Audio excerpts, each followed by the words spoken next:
Seeing Japan, the podcast where we explore the land of evil acts. I'm Demon Paul. And I'm Demon Jason. And I'm starting to question whether these voices are appropriate given the subject matter of this episode, because it's pretty serious and really dark and I don't know. What do you think, Demon Paul? That's too deep for a demon, bro. I think the demon actually is a good way to shield me psychologically from the reality of these awful things we're about to talk about. That's a good way to look at it. Yeah. Well, we're talking about some pretty messed up stuff today. Yes? Before we get anywhere. Well, yeah. Happy Halloween! Happy Halloween, everyone. Yes. Halloween special. I also wanted to say, Paul, did you realize this is the last episode that will be released before our meetup in Tokyo? Yes, I did. Our meetup's in just a few days, everybody. I want to make sure to take this last chance to mention that on November 6th, 2024, at 7 p.m., we're going to be at a bar called Commune on the rooftop of the Shibuya Parko shopping mall in Tokyo. The details are in the show notes, and I mean, it's probably too late. I don't know. This is just a reminder, I guess, to the people that... That's Wednesday. Yeah. Well, it's going to be fun. If you're in Tokyo, I hope you come out and say hi. Yeah, so we'll be in Japan when this airs, but obviously we haven't left yet. Yeah. Are you fully prepared, Jason? I mean, I haven't packed yet, if that's what you're asking. Okay, I assumed that you hadn't done that. I'm still working on figuring out what's wrong with my foot before my long hike through the mountains. But for the most part, yeah, I'm feeling pretty prepared. Okay. You? I'm feeling pretty good, but I'm not 100% prepared. Like, I haven't figured out internet yet. I'm pretty sure I'm just going to get the international plan on my phone again. Even though it was a little pricey, it worked really well for me. Yeah. So I'm planning to just do that. I haven't done that yet. I haven't figured out internet stuff either. I actually bought a new phone. I was wondering what you were going to do because it didn't work so well for you last time. Right. It was horrible last time. And I'm not sure if it was the phone or the network I was on or what. Yeah, because we were on different networks and mine was working and yours wasn't. But I ordered the new iPhone. I'm hoping that it'll get here before we leave. And then I'm hoping that that new phone will make things work better. Because my plan already includes internet. So like I should just show up and it should work and everything will be fine. That's best case scenario. Worst case, I might use Ubigi or something to get an eSIM. That's my backup plan. Okay. But I'm just going to see what happens, you know? Fair enough. Yeah. I could do a little more research about possible restaurants to eat at and a few things like that. But I'm feeling pretty good. There was a sushi place that I wanted to book a meal at, but I can't do that for a few more days. Yeah. And then we also need to get our tickets to get to Kamikochi. Oh, yeah. Didn't we have to wait to within 90 or 30 days, I think? Yep. So we're... a few more days. Close. We're almost there. Yeah, we're almost there. I have the dates all written down. I got it in my to-do list. Okay, perfect. Yeah. But anyway, it's also Halloween season. How's your Halloween season going? You done any Halloween-y stuff? It doesn't really feel like it yet because it's so warm. Well, I mean, we just did Renaissance Festival last weekend, and I dressed up in a costume, so it almost felt Halloween-y. Yeah. We both had cool costumes this year. That was fun. Yeah. I'm excited for that to be a part of our tradition. I feel like almost more people than not are wearing a costume there. There were a lot. Yeah. Like I felt like I was in, rather than the no fun guy. I was finally not the no fun guy this year. Yeah, it was good vibes. Yeah, that was fun. But otherwise, I haven't thought too much because we're going to be in Japan for Halloween, so I haven't. I really wonder what's going to be going on in Takayama for Halloween. I haven't looked into it yet, but I wouldn't be surprised if not much. But maybe in that little downtown area, there might be something fun going on. Yeah, we'll see. Well, can we start making our way towards the topic today? Yeah, if there hasn't been fair warning enough, let me spell it out very clearly. Warning, viewer discretion advised. There are going to be the worst things imaginable we're going to talk about. Yeah, this is not for children. This is not for people who are not interested in hearing like really graphic details of some extremely disturbing crimes. Is that enough? I think it should be. Okay. Doing this research was interesting because I can't say I really liked all of it, but it was like, you know how you watch a train wreck and you can't take your eyes away? Right. That was kind of like reading about these things. Like, I was horrified, but it was like, why did he do it? Yeah. What was his punishment? I just like kind of kept going. Right. I want to come back to that, but just real quick, I wanted to mention like all of our Halloween specials in the past have been kind of like fun, creepy, spooky stuff, you know? And I feel like Halloween as a whole, that's kind of the vibe is, I mean, horror movies and stuff maybe are a part of it, but it's more like the fun, entertaining, you know, oh, it's fun to be scared, that kind of stuff. And as I was researching this, I started thinking like, is this Halloween-y stuff, or is it like too real to be? Did you get where I'm going? Yeah. It's not entirely Halloween-y, no. Because Halloween-y is always like a little bit campy. This is real. Yeah, exactly. It's true crime, which is popular. I mean, is what it is. Yeah. So the horror theme ties in. Yes, but Don't worry. If you hate this, it was Jason's idea. it was. I'll take the blame. But I bet a 'Cause lot of I'm- people are well- going to like it. These cases are popular for a reason. All these cases are famous. I enjoy true crime. There was a time in my life when I was able to listen to podcasts a lot, and I listened to a lot of true crime podcasts. Paul, what's your experience with true crime media? Are you into it? Have you consumed much of it? When I was young and my parents had cable, I would watch like the campy, murder mystery shows. That's about as deep as I've ever got. Okay. Well, I gotta admit, I've always been kind of fascinated by this kind of stuff. I think even on the podcast, you've spilled the beans before and said that I was like weirdly into serial killers and whatever when I was a little kid. But Yeah, I said like that was most of your bookshelf, and you were like, no, a quarter at most. something like that. And maybe this is just me trying to sound more like an intellectual or something, but I like to think that it's not entertaining to me as much as it is just really interesting, because like the reason I was into learning about serial killers is because I want to understand the minds of the people that do these things. Like it's so far outside of, my life experience and most people's life experience. Like it's so extreme. It's hard to even understand how a person could be in that place psychologically, where that would be in the realm of possibility, Yeah, absolutely. And so, like, while I'm alive, I want to know as much as I can, including like the extremes of human experience. Agreed. This isn't something I dive into that often, but occasionally, like, it's part of what humans do, and we shouldn't hide from it or shy away from it. We shouldn't revel in it or maybe like do this every day, but it's an interesting topic to look into occasionally. Yeah. Like I just wanted to understand it, and I've watched the serial killer documentaries and stuff, and I got to say, I don't really feel like I'm that much closer to understanding, which is... I mean, can you though? I don't know. Like you can even hear these people talk about horrible things that they've done, and it's like, I just don't get it. Like I have so many more questions, and they never seem to ask the questions that I want to ask in those documentaries. I don't know. The closest I can get, like with the serial killer specifically, is that it seems like they have this urge that they just can't ignore. It's like this drive, and they become obsessed with it. And it's like, until I kill somebody, this is just going to be festering in my brain forever. You know what I mean? Yeah.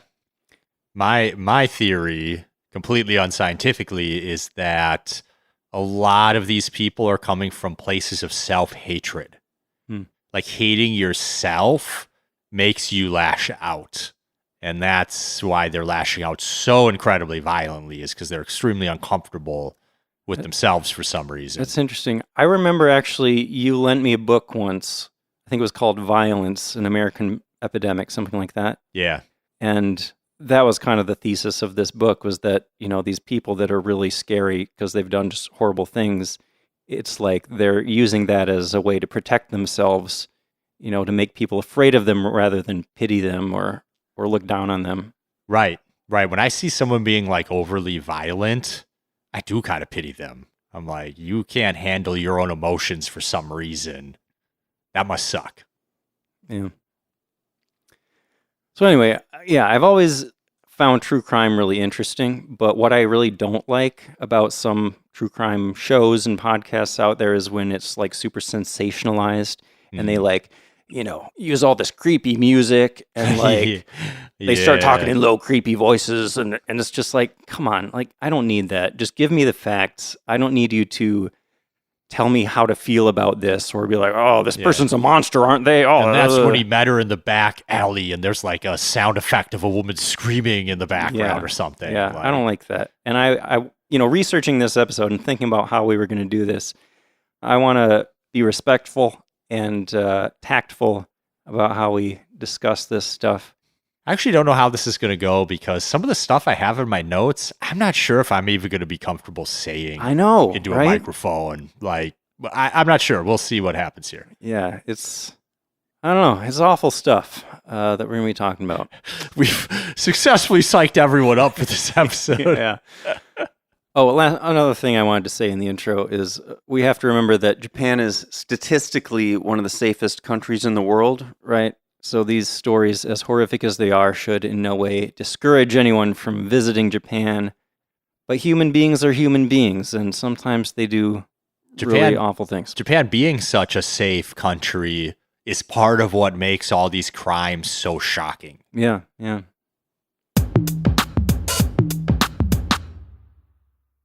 Well, Jason, we're going to start today with the case of Junko Furuta. Yes. She was a bright, popular, friendly 17-year-old high school student in 1988. She lived in Misato, which is a city in Saitama Prefecture, basically just a bit northeast from central Tokyo. It's like a 30-minute train ride from central Tokyo. And on November 25th, 1988, Junko was biking home from her part-time job when a boy around her age came up and kicked her off of her bike and ran away. And then another boy came up who saw this happen, and he said, hey, that was pretty crappy of that guy. Let me walk you home. But what she didn't know was that these two boys were actually working together, weren't they, Paul? Yeah, they were. I heard that they had both dropped out of school recently, and supposedly some accounts say that they had gotten involved with the Yakuza. Yep. Now, there seems to be a lot of debate on that point, like whether or not they were actually affiliated with the Yakuza. It seems like maybe they were just kind of wannabe gangsters, or if they were Yakuza, they were like the very lowest level, like people just kind of trying to get close to the... They were telling everybody they were involved with the Yakuza, but I don't know if there's any firm evidence they were. Yeah, they might have just been trying to scare people. But they could have been used as low-level, do this thing no one else wants to do type guys too. Perhaps. But these boys were also former classmates of Junko's before they dropped out. And there were a lot of reports that one of them had asked her out in the past, and she turned them down. But one says it was this boy, one says it was the other boy. Nothing seems to agree on that. Yeah, well, let's take a second here to just point out that, like, with all of these things that we're talking about, it's hard to get solid details. Like, if you look up these stories in different places, you'll get all these different details that might be contradictory, or one says that a lot more happened than this other one.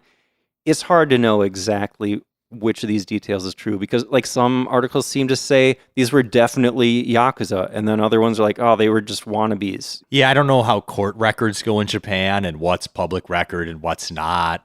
Also, the victim is underage. Right. Well, and the perpetrators are underage, so a lot of things are sealed and redacted. Yeah.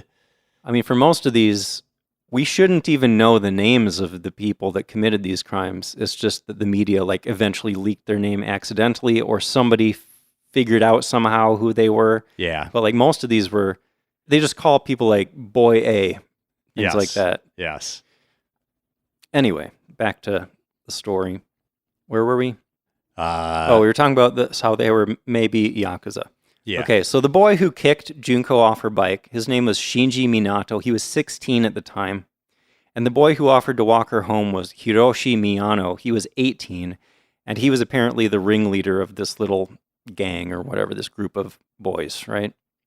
There were also 2 other gang members who will show up soon, Joe Ogura, who was 17, and Yasushi Watanabe, who was also 17. So as we said, Miyano, he's acting all sympathetic, walking her home. But instead of actually walking her home, what he did was he brought her to a warehouse where he threatened her, telling her he was a Yakuza member and that she had to follow his orders or he would hurt her. He then raped her. He brought her to a hotel, right? He forced her to follow him to a hotel. I heard that he possibly raped her at the warehouse, then brought her to a hotel and raped her again. Okay. And then at the hotel, he called up his buddies, Joe Ogura and Yasushi Watanabe, and bragged about what he had just done. And Ogura told him, no, you got to keep her so that we can all rape her too. So then later that night, he brought her to a park nearby where they all met up and gang raped her. And they continued to threaten her. They said that they knew where she lived and that they would kill her family if she tried to escape. Then they brought Junko to a room on the 2nd floor of Minato's house, where she was then held captive and brutally tortured for the next 39 days. Yes, it's disgusting, the things they did to her. It's unbelievable. It is. Like, it is right on the border of what's believable, you know? When we start talking about the things that they actually did to her, it's like, this is what I'm talking about, where it's like, it's hard to understand how a person could even conceive of doing these things to another person. Yeah, some people are just messed up. But it also shows you, like, societal constructs keep us in line a little bit. Like, you know, humans are wild animals, right? Humans do some crazy stuff. A lot of what keeps us in line, I think, is like social expectations. And some people just don't buy into that for some reason. Yeah. It's also wild that they brought her to this apartment and Minato's parents lived there. Yeah. That's mind-blowing. And his brother lived there. They brought other people over to assault her. Like, so many people knew what was going on.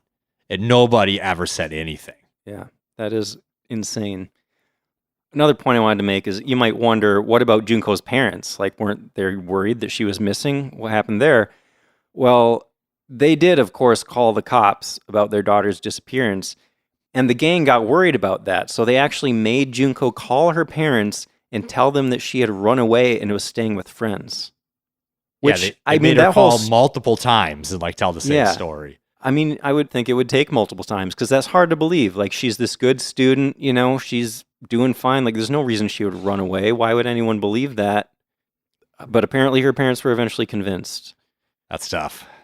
And so, Paul, you mentioned that Minato's parents were around while this imprisonment was going on. Yeah. Why? They would later state that they were afraid of their son because he was violent towards them. Yeah. At first, they actually made Junko act like his girlfriend, but eventually they realized that they didn't even need to keep up with that charade anymore. Which is wild because it makes me think, like, even these psychotic kids were like, oh man, my parents are probably going to say something. And even these psychotic kids were surprised with, I guess they're okay with it. Yeah. You know, I guess we could get away with it. Probably emboldened them even more. Yeah. And, you know, everyone's got their own story. I hate to pile on people, but my goodness, like, you're afraid of your son. There's a line, right? Like, he's imprisoning and torturing a person in his room. Like, I don't care if you're afraid, right? Yeah. And if you are afraid, the best thing you could probably do is have the police come and arrest him, right? Right. I wonder what they thought would happen. Like, if they went to the police, how... Right. What would keep them from doing that? I don't know, man. So yeah, that's definitely one of the most shocking parts of the story. The other most shocking part, I think, is the extent of the torture.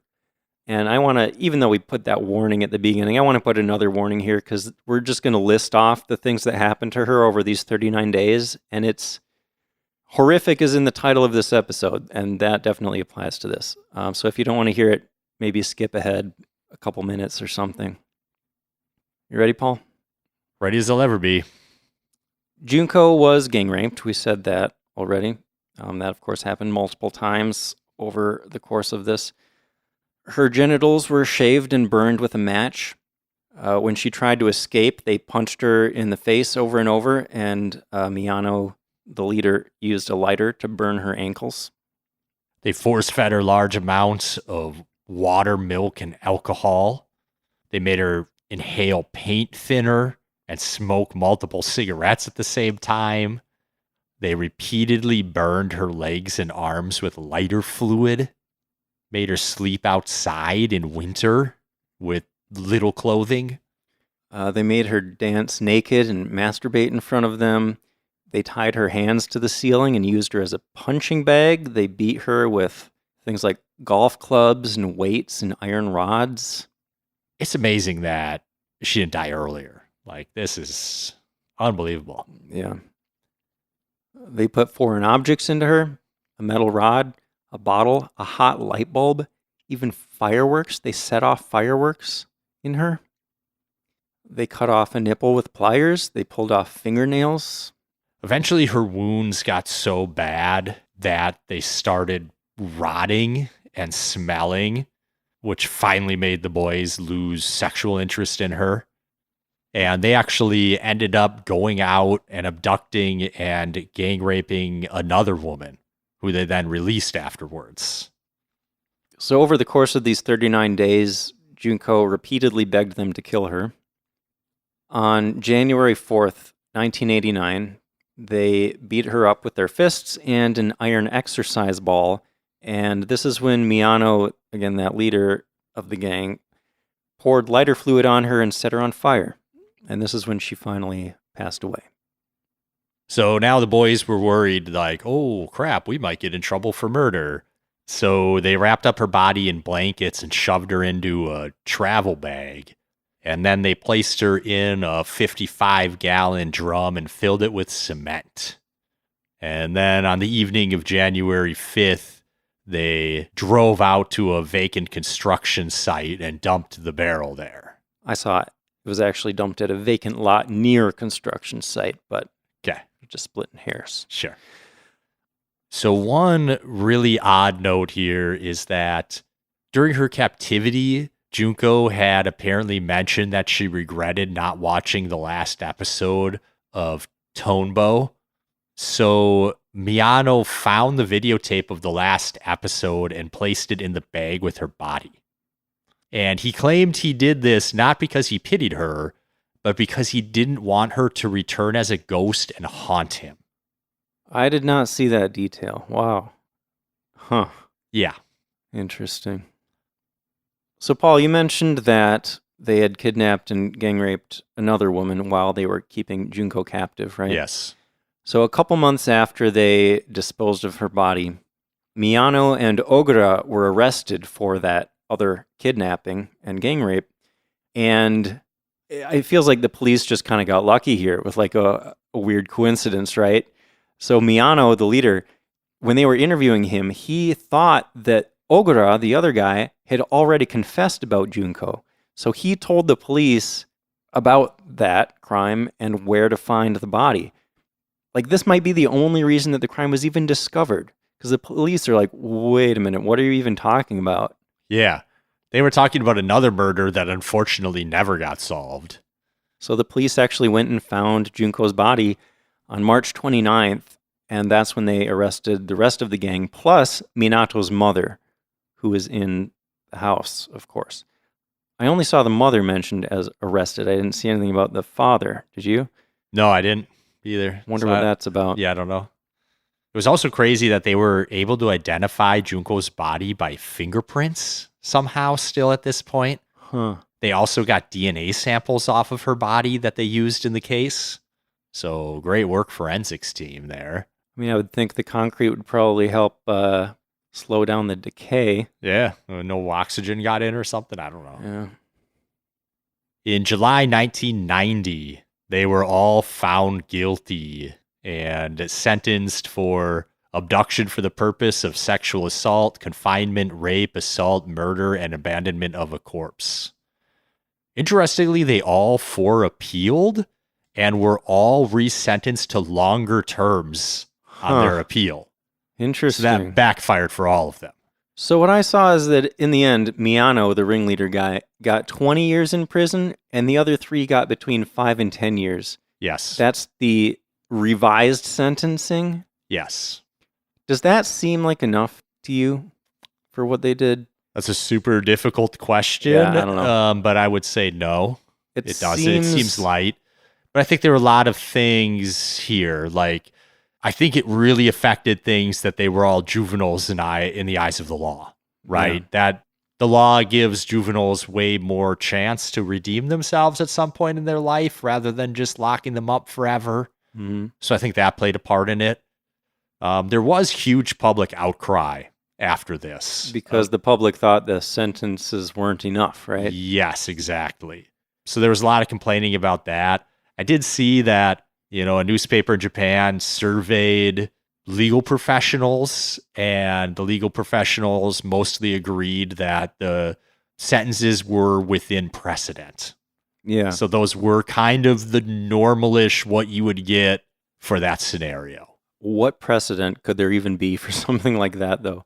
I mean, that one's like especially horrific, but there probably have been cases of like minors murdering other minors or things like that in the past. And some of these guys did more bad things after they got out of prison too. Somehow it doesn't surprise me all that much. Yep.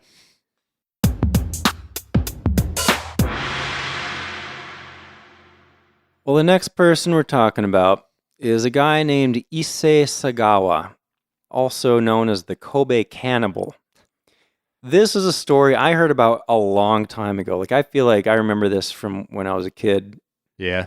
And I think the thing that most fascinated me about this guy is that he was famous for being a cannibal, but was also not in prison. Like, he was just this guy living in Japan who everybody knew was a cannibal.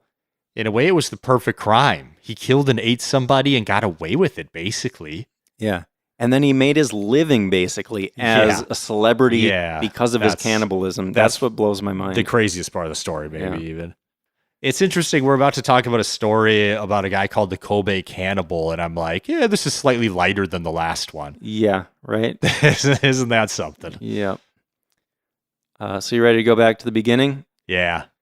So Issei Sagawa was born in Kobe in 1949 to a wealthy family.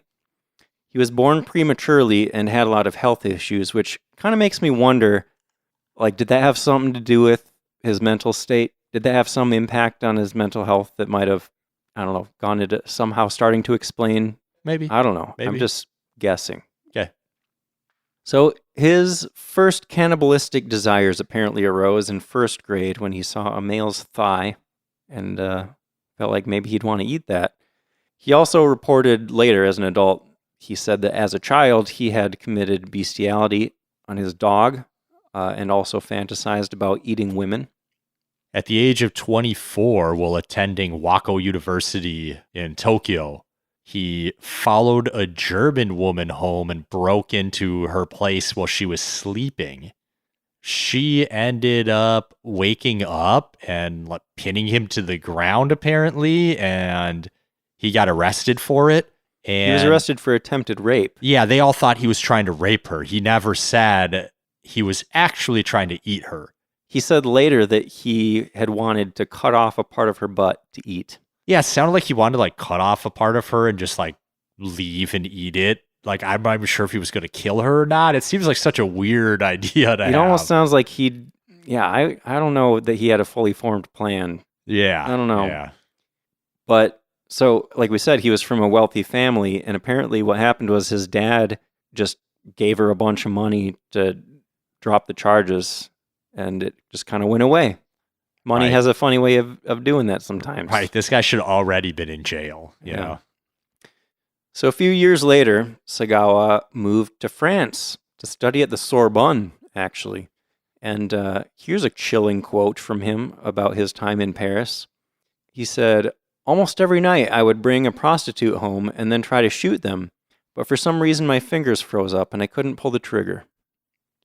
A few years after he moved to France, it's now 1981, he's 32 years old, He invited a classmate to his room, a 25-year-old Dutch woman named Renee Hartevelt. And while she was reading poetry at a desk, facing away from him, he shot her in the neck with a rifle. He says he then fainted from the shock after shooting her, but then he woke up and had sex with her corpse. And after that, he started eating her. He ate various parts of her over 2 days. He used a butcher knife to cut pieces off and then eat them. Should I list the parts? I mean, it's almost every part. It's like he tried everything. Her breasts, her face, butt, feet, thighs, and neck. And then whatever he didn't eat, he kept in the fridge. And he took photographs as he was going. Like every time he cut a new piece off, he'd take another photo of the body. Wow. So after a couple days, her body, what was left of it, started decomposing. So he stuffed her in 2 suitcases, I think, and tried to dump them in a nearby lake that I suppose I could try to say the name of. Bois de Boulogne.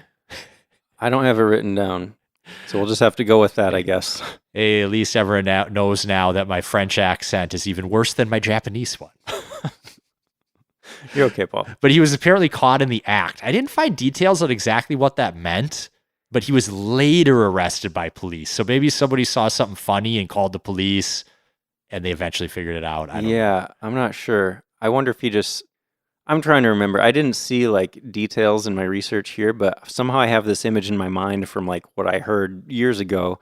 And I feel like there was like blood on the suitcase or something, and people said it was weird. And maybe he just like sat there for a while.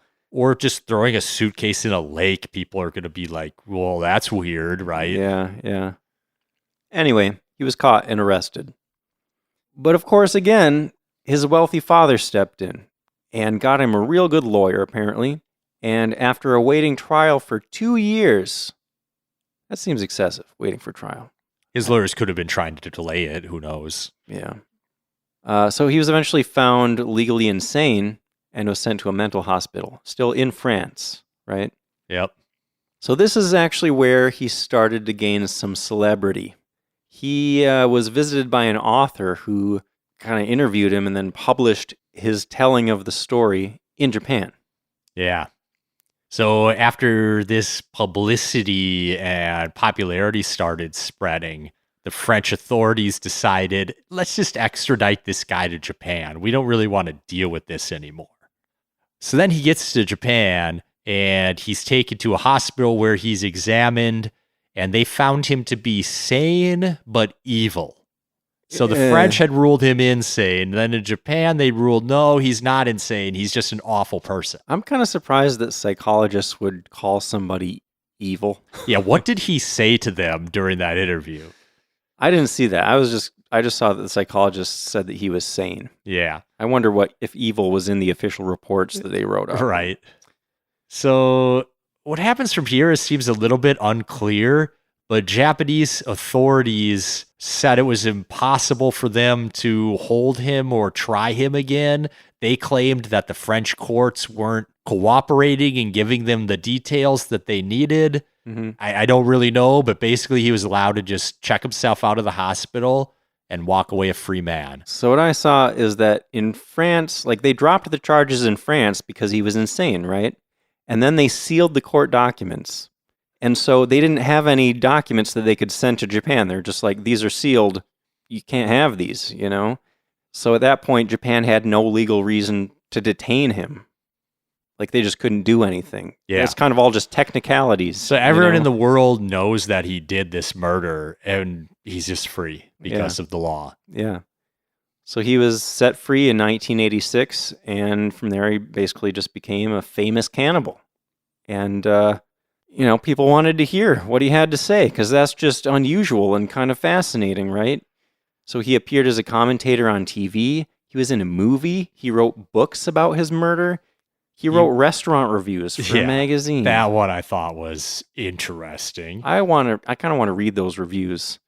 Like, did he really play it up and The like compare fogwa it to... was fine, but not quite as supple as a human foot. Right, right. What the hell? Yeah. Yeah, it's just crazy to think that, like, this woman's dead and her, like, family's still out there, and this guy's writing books about how he killed her and being famous and making a living off of it. That's kind of sick. Yeah. And that's what first caught my attention about this story, is just, that's so... I mean, as a kid, I think I had this idea that, oh, the justice system works, bad people are put away and whatever. And it just seemed unbelievable to me that, like, everybody knows what this guy did. Yeah. Everybody knows this guy's a cannibal, but he's just on TV and whatever. Like, yeah, I first heard about this guy years ago. And that was the thing that really surprised me. It was like, have you heard about the Japanese cannibal? Oh, no, that's weird. No. Did you know that he's walking free and he even wrote a book about what he did? Wait, what? Like, that's what made me go, like, this is crazy. I need to look into this. yeah. So eventually, Sagawa had trouble finding publishers. People were starting to lose interest. They'd had enough of him. Yeah. So he actually went on welfare for a while.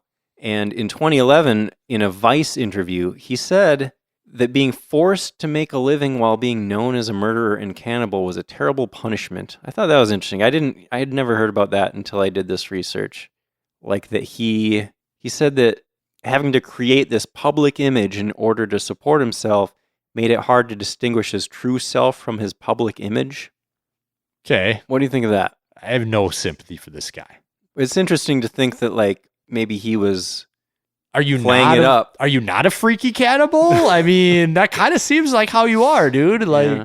But I could see, like, being a little more extreme about it for the cameras or whatever. Sure, like saying sure. things. I don't know. Right at this point, it's like been 30 years since he did this thing, and presumably hasn't done it since. Right. And that's still what his whole life is about. Yeah. But it's because of what he did. Like, it's always going to be your life, bro. You did that to yourself. Yeah. Here's another quote from him. He said, "It's like I have no self left. I'm just a shell. I'm acting like what people imagine me to be." So I don't know. Again, it's just that fascination. I would be interested to hear what he thinks his real self true is. self is. Yeah, right. Yeah.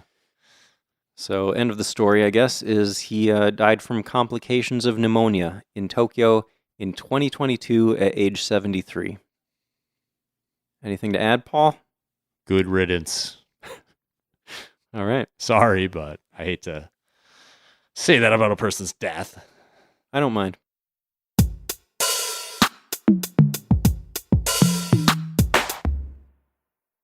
The next crime we're going to talk about, multiple crimes actually, known as the Kobe child murders. These murders occurred in 1997 in the city of Kobe. The first incident wasn't actually a murder.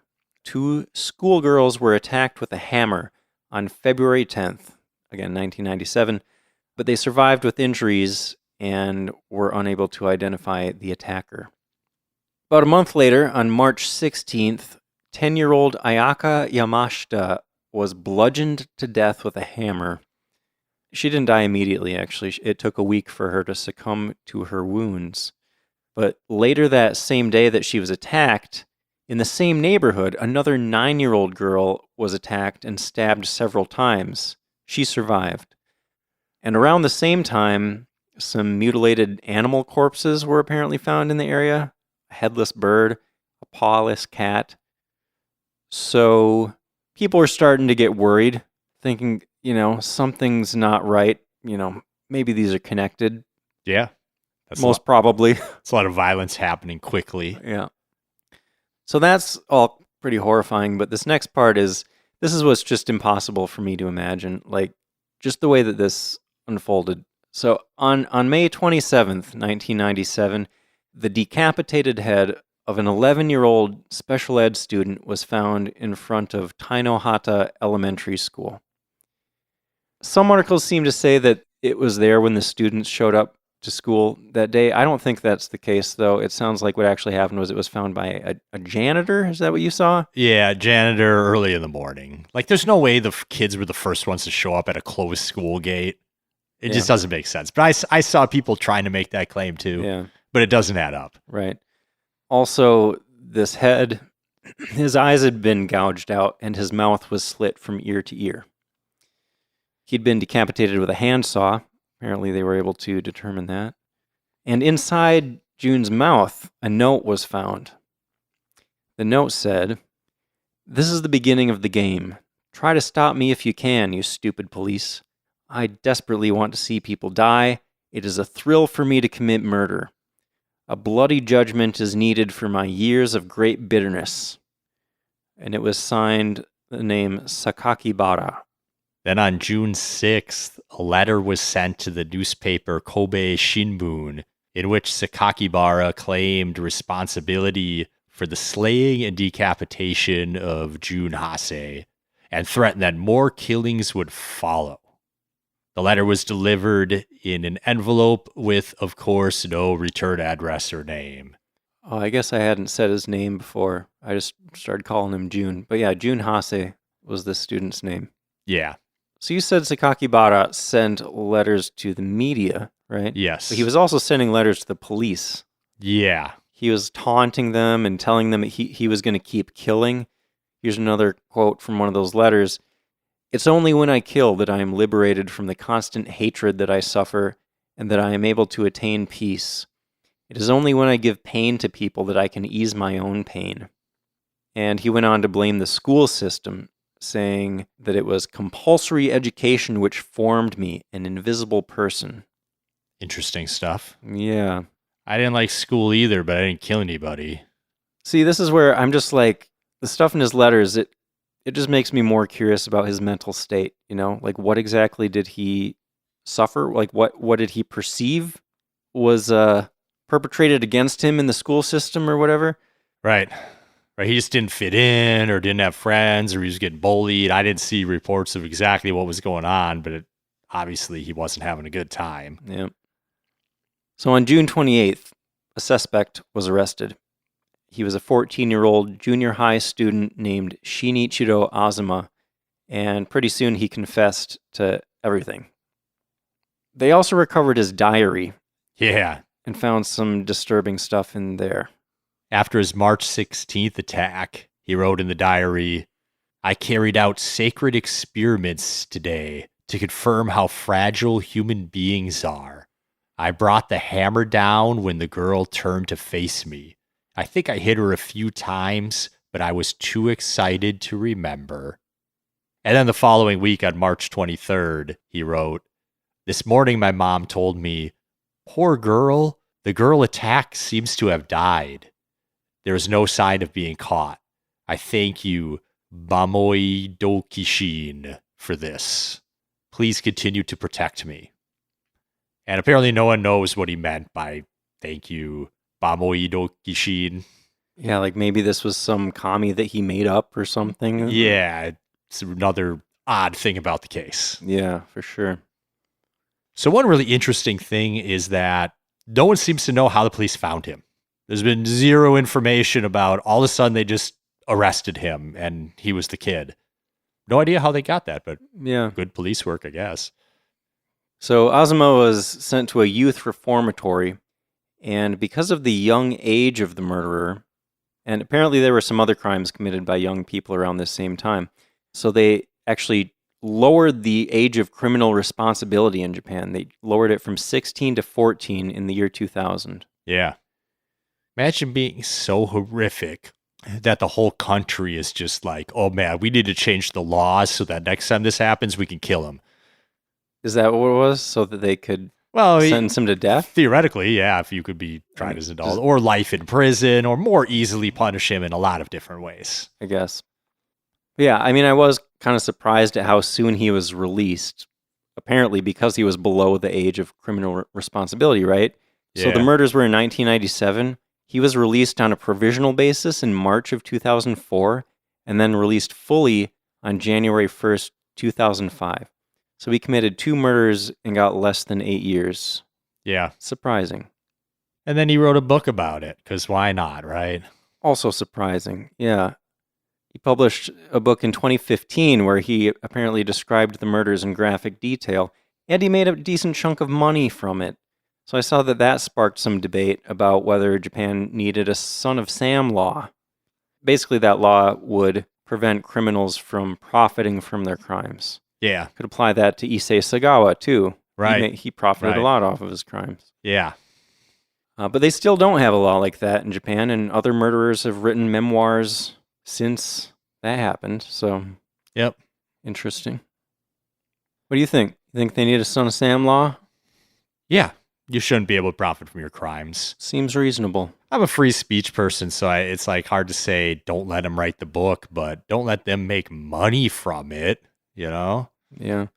Yeah, I mean, I guess, you would think that there might be something to learn from hearing from these people just about how people end up like that, Maybe if we learn more about their psychology, we can try to prevent that kind of thing in the future. But yeah, the profiting from it, I don't know, it's tricky because if they didn't profit from it, why would they write about it? Why would they tell anybody anything about what they were thinking?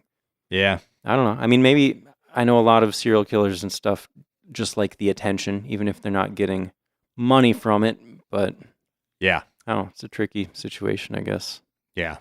It's how they relive it, too, without having to go commit their crime again. By talking about it and bringing it up, they get that thrill back. Sure. So the next case I actually found to be the most interesting for a few reasons. So this is the case of Nevada-tan, or the sasebo slashing, it's sometimes known as. Mm-hmm.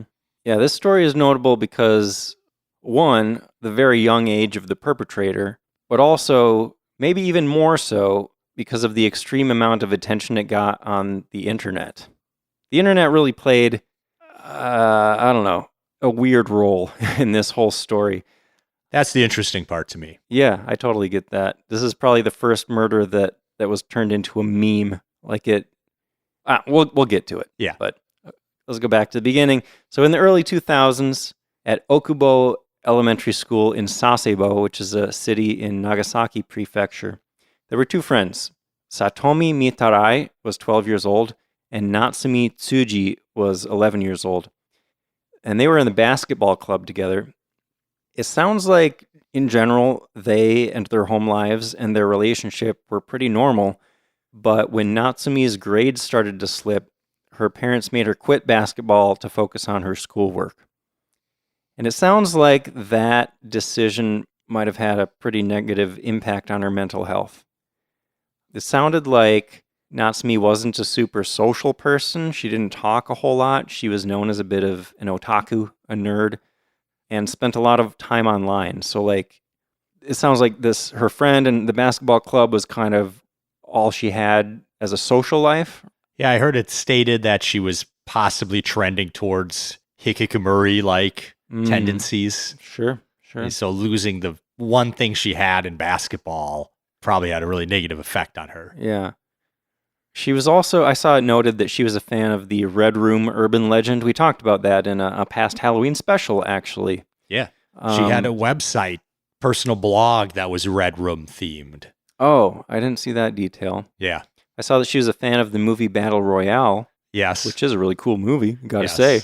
Which then, of course, got blamed for her actions later. Yeah, well, that was another element I thought was kind of interesting in this one, is that it seems like a lot of people blamed, scary movies and video games and This was in that era. Yeah. There was a lot of stuff like that going on in the US too. Yeah. So anyway, eventually the relationship between Natsumi and her friend Satomi started to sour, and Satomi started saying mean things about Natsumi online. Cyberbullying type stuff. On her blog, she was commenting mean things. So then on June 1st, 2004, it appears to be just another normal day at Okubo Elementary School. And then after the lunch break, Nevada-tan walks back into her classroom. This is the first time we've called her Nevada-tan. I've been calling her Natsumi. Okay. I like just the want to Nevada-tan clarify. name. That's fine. Just wanted to clarify they're the same person. Yes. She walks back into her classroom after lunch, and her clothes are covered in blood. So the teacher sees this and goes looking and quickly finds the corpse of Satomi in a nearby classroom. And Nevada-tan is arrested. So apparently what had happened was that Natsumi, aka Nevada-tan, we'll get to why she was called Nevada-tan, but she confronted her friend Satomi in an empty classroom and told her, "Today you're going to die." And then she slit her throat from behind with a box cutter. There was a struggle. Natsumi made several more cuts on Satomi's arms, and when Satomi stopped moving and Natsumi thought she was dead, that's when she went back to her classroom, and then the thing that Paul said happened, where the teacher found Satomi's body. I think she was actually still breathing at that point when her body was found, but she died from blood loss before the police came. That's what I saw. So yeah, Natsumi was arrested. She was taken into custody and immediately confessed. And she even kept saying that she was so sorry. Like, she seemed like immediately regretful of what she had done, but she wouldn't tell the police why she did it. So maybe she was embarrassed about her reasons, like maybe thinking, oh, I did it because I was, she was saying mean things or whatever. Maybe that didn't seem like a good enough reason or something. From what I read, it made it sound like at the start she wasn't saying anything and she refused to eat, but eventually, like the next day or later on, she mentioned that she'd been getting made fun of and questioning or making comments about her weight and calling her a goody-goody. Yeah. Stuff like that. Drove her over the edge. So, yeah, all of that is pretty shocking. But let's get into the way this case was received online, because that's pretty disturbing too, I think. So when this was first reported, Natsumi was referred to as Girl A to anonymize her. As I mentioned before, like they would call, children that committed crimes, Girl A, Boy A, whatever. Yeah. But there was this picture, supposedly, of her that started circulating online where she was wearing a sweatshirt that said Nevada on it, like from University of Nevada, right? Isn't that where it was from? Yep. And so people started calling her Nevada-tan online. Tan is like Chan, basically. It's like a more childish pronunciation of Chan. Yeah, which is an interesting choice, right? They kind of like... It makes her sound cute. Makes her sound cute, like young and innocent and cute. And yeah. She's a murderer. Maybe there's some something going on there. I don't know. And that's just the tip of the iceberg with how weird the internet got with this whole thing. Yeah. Because they found her blog, which became really famous until it got taken down, but then it got mirrored a bunch of places. They made little chibi drawings of her that they would post in chat rooms. The fan art is what really gets me. Like, if you look up Nevada-tan online, you find all this stuff where she's like drawn in an anime style, like a really cutesy style, but then she's covered in blood or like holding a bloody knife. Holding a knife, yeah. People were idolizing her for some reason. And this gets me too. She even became a really popular costume for people to wear at anime conventions. I saw a bunch of pictures of cosplay. Yeah. Yeah. I mean, I would get it if she was a character in an anime, but like to dress up as a real person murderer. To be an edgy teenager again. Yeah. I think that's a good idea. I don't know. I guess people do stuff. I mean, I feel like it's less common these days. I feel like there's just more social awareness maybe, but like you'd hear about people dressing up like Hitler for Halloween or whatever, I could see someone like being Jack the Ripper, but that's at least got some like distance to it, right. I feel like historical figures are a little more acceptable, at least. Someone shows up and they're like, I'm this famous serial killer, and then you're like doing the math in your head. Wait, did that serial killer get caught? This is a guy in a costume, right? Yeah. I'm the son of Sam. You're dressing as the son of Sam, right? Well, now I'm thinking like Dahmer. Are there people that dress up like Dahmer for Halloween or something? I could kind of imagine that. Someone probably has. Yeah. Should we talk about her sentencing? Yeah. I mean, being so young, 11 years old. So the crime was committed in 2004, right? Mm-hmm. I saw that she was sent to a reformatory in Tochigi Prefecture, but was released in 2008. Yeah, she originally sentenced for 2 years, and after an evaluation after 2 years, it was extended by 2 more years, and then she was released in 2008. I wonder what she's up to these days. I saw that she was eventually apparently diagnosed with Asperger's. I due heard to that too. communication issues and obsessive behaviors. But it's also like her name was never officially released. So like, how do we even know this type of stuff? Yeah. I don't know. But that obviously doesn't excuse being a murderer. Right. So this case raised another debate about the age of criminal responsibility. Yeah, I don't think it got lowered again, but there was serious talk about lowering it even further. Right. I don't think they technically lowered the age. But she was so young, like 11, that you're going to lower it to 11? Like, oh my goodness, that's young. Yeah. Oh, that's a crazy one. I mean, they're all crazy ones. Just makes me more glad I'm not a politician. You know, imagine there's just like this horrific murder by a child, and then everyone's screaming at you like, throw the child in jail for the rest of their lives. Change it. Like, everyone's going to be mad at you no matter what you do. Yeah. Sometimes there's no right decision. You know? Yeah, right. There's no right decision for everyone.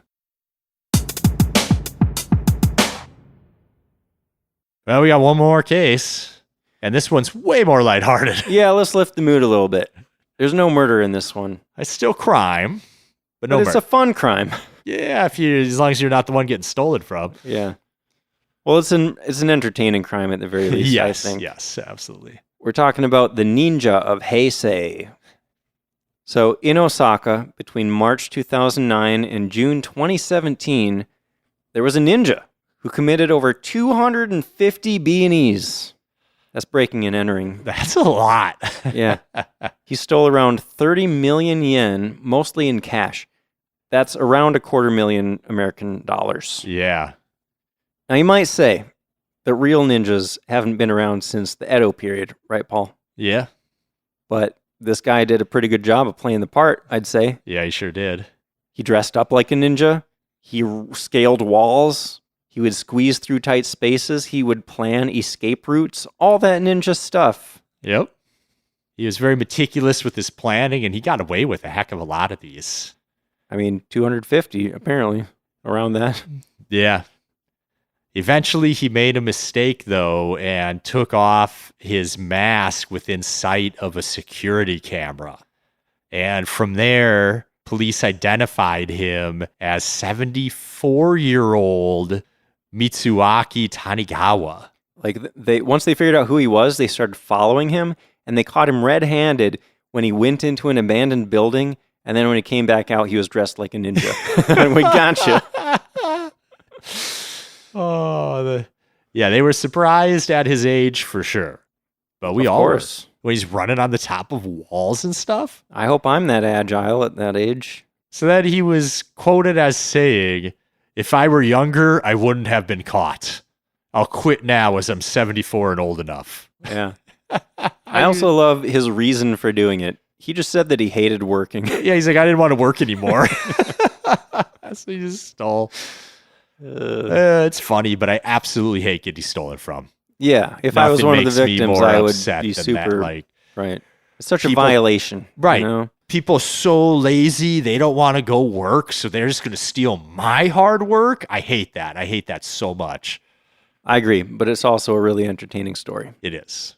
I honestly, I've been so mad about all my bikes that have been stolen. But if I had like security cam footage of like an elderly ninja stealing my bike, I'd feel a little bit less bad about it, you know? Right.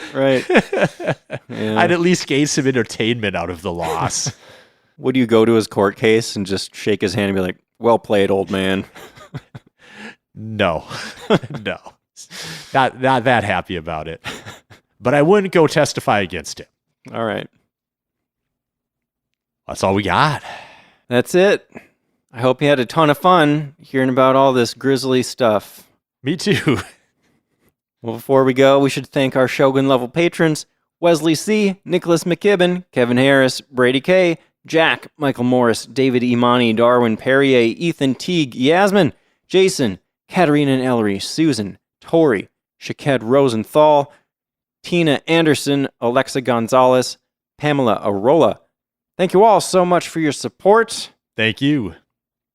So we are going to be in Japan. So the next episode is going to be another Folktales episode. Oh, it is. Because we can't record an episode while we're in Japan. You didn't wait for me to ask you what the next episode was. I'm excited. Proactive. Wow. Yeah. So then after that, we'll be back on our regular season schedule. Yeah. And that episode will be our first trip recap from Yeah. the trip that we're taking right now. I was going to say I'm excited to record that episode, and it will be fun, but I will also be sad that You're I going to will be all depressed. Not in Japan anymore, yeah. I remember last time, like, I was still riding the high for like a week or two. You know, like, I was just in Japan. I feel great. Day we got back, you were like, I'm not in Japan anymore. I know. I'm going to be posting all those stories on Instagram where, like, you know, it's the one where Stewie, he gets in bed and he just starts, like, softly sobbing to himself. Yeah. That'll be me. And I just wanted to point out, those folktale episodes, those are bonus episodes. Those aren't even, like, part of the 10 episodes of this season. So you really get 12 episodes. Just wanted to, Yes. mention that. Yes. Great point. Anyway. Just to keep the feed going, give you something if you so choose. Yeah. Well, if you'd like to find us online, if you'd like to reach out to us, we're on Instagram. We're at SJP Podcast. You can also visit our website, sightseeingjapanpodcast.com. Bunch of good info there. There's a list of all our episodes. It's searchable. You can find whatever you're interested in hearing about. Check out the travel tips section, Yeah, especially if you're Japan. taking a trip. Look at the packing list. For sure. Well, thanks for listening. We hope to see some of you very soon in Japan. And we'll see you next time.